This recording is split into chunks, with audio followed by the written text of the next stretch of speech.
ការប្រឡងព្រះគម្ពីរសំណួរទី76ដល់100សំណួរទី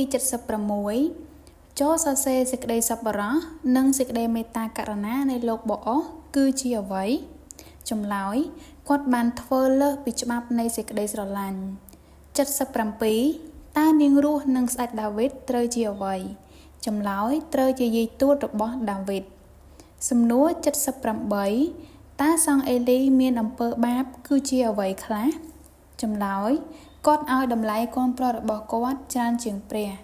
ក្នុងនាមជាឪពុកគាត់មិនបានបញ្ឈប់កូនប្រុសរបស់គាត់នៅពេលដែលពួកគេប្រព្រឹត្តអំពើបាបនោះទេ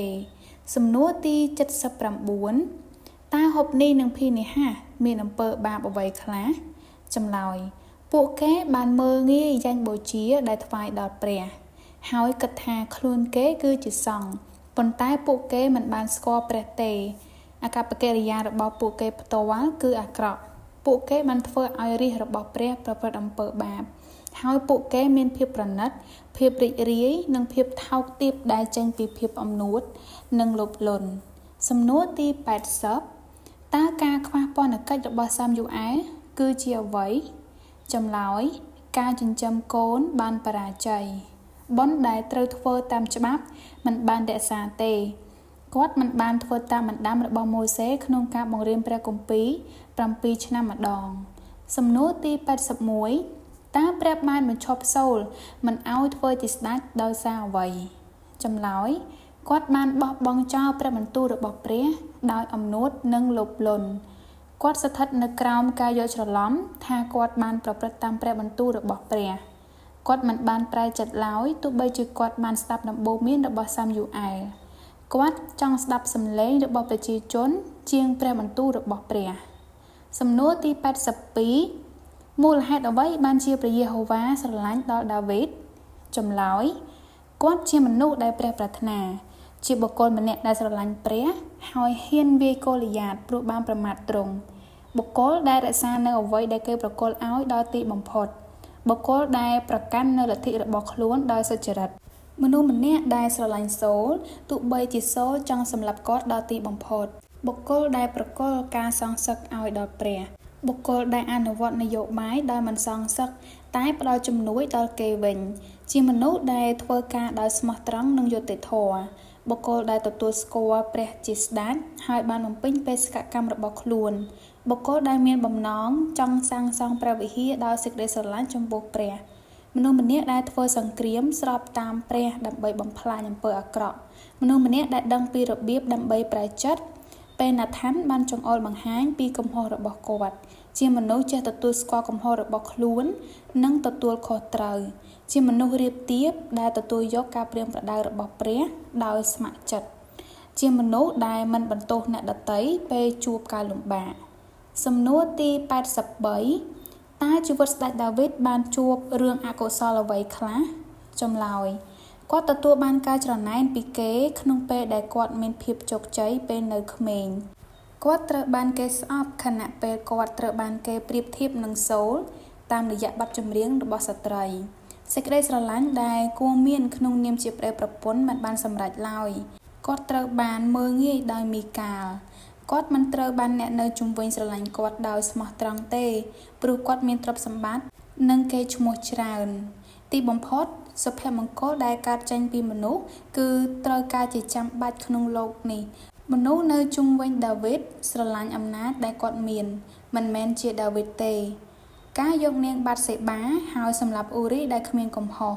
ដែលធ្វើឲ្យកើតមានរឿងអាក្រក់ជាច្រើនបានកើតឡើងជីវិតគ្រួសាររបស់គាត់មិនចុះសម្រុងគ្នាទេហើយគាត់បានបរាជ័យទាំងស្រុងក្នុងការចិញ្ចឹមកូនរបស់គាត់សំណួរទី84តើស្ដេចដាវីតមានបាបនិងកំហុសអ្វីខ្លះចម្លើយដាវីតបានយកប្រពន្ធរបស់អ៊ូរីគឺនាងបាតសេបាមកដេកជាមួយគ្នាដាវីតបានសម្លាប់អ៊ូរីចោលគាត់មិនបានប្រៀនប្រដៅកូនដាវីតមានអំនួតក្នុងការរាប់ចំនួនប្រជាជនដាវីតមិនបានតែងតាំងស្ដេចបន្តដែលជាហេតុធ្វើឲ្យមានបញ្ហាសំណួរទី85តើមីកាលមានកំហុសអ្វីចម្លើយមីកាលជាកូនស្ដេចឯដាវីតជាមនុស្សធម្មតាដូច្នេះហើយនាងបាននិយាយមើលងាយដល់ដាវីត សំណួរទី86ចូលសរសេរឈ្មោះកូនរបស់ស្ដេចដាវីតដែលបានក្បត់ដល់ដាវីតចម្លើយអាប់សាឡុមនិងអូដូនីយ៉ាសំណួរទី87តើនរណាខ្លះជាអ្នកចំណិតនិងស្មោះស្ម័គ្រជាមួយស្ដេចដាវីតចម្លើយ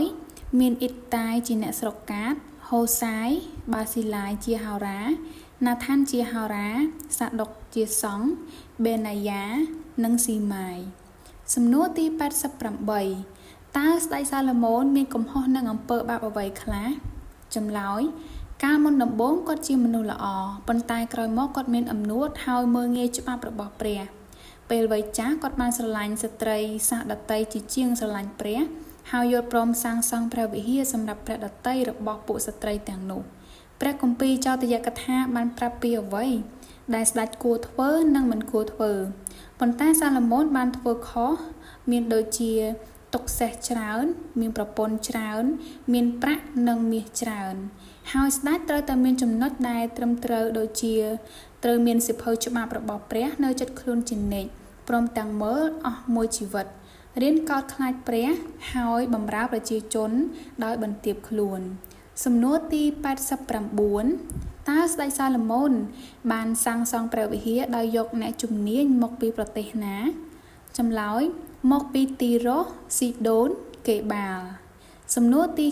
90តើស្ដេចរ៉េហូបោមមានអំពើបាបនិងកំហុសអ្វីខ្លះចម្លើយគាត់បានបោះបង់ចោលក្រឹតវិន័យរបស់ព្រះ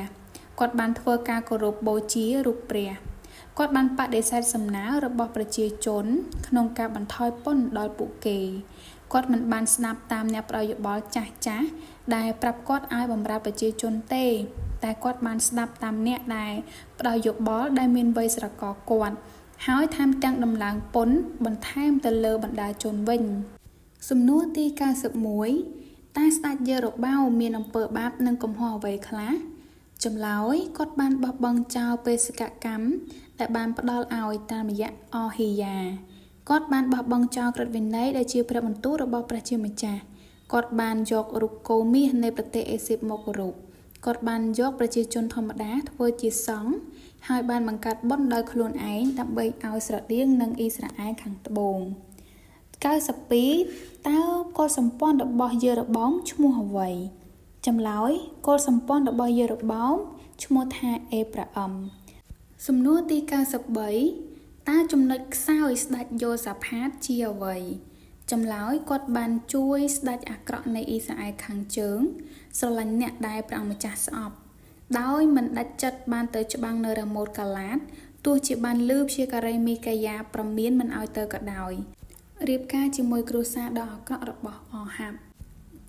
94តើព្រះនាងយេសេបិលនៅប្រទេសណាចម្លើយព្រះនាងយេសេបិលនៅប្រទេសស៊ីដូនសំណួរទី95តើកូនស្រីយេសេបិលឈ្មោះអ្វី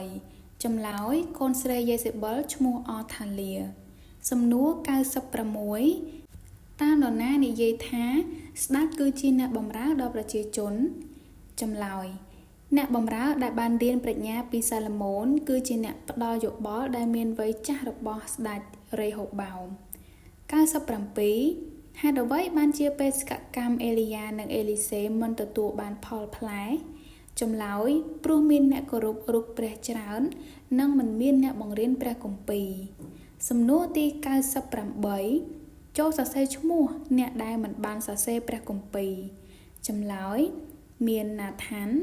កាតអហ៊ីយ៉ាអូដេតអេលីយ៉ាអេលីសេនិងមីកាយ៉ា99តើនរណាជាអ្នកបញ្ចប់រាជវង្សអមរី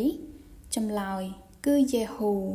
បានសម្លាប់រាជវង្សអមរីមានដូចជាអមរីអហាប់យ៉ូរ៉ាមអហាស៊ីយ៉ាសំណួរទី100តើនរណាជាអ្នកយកយ៉ូអាសទៅលាក់ទុកឲ្យធ្វើជាស្ដេចចម្លើយគឺយ៉ូសេបាជាប្រពន្ធយេហូយ៉ាដា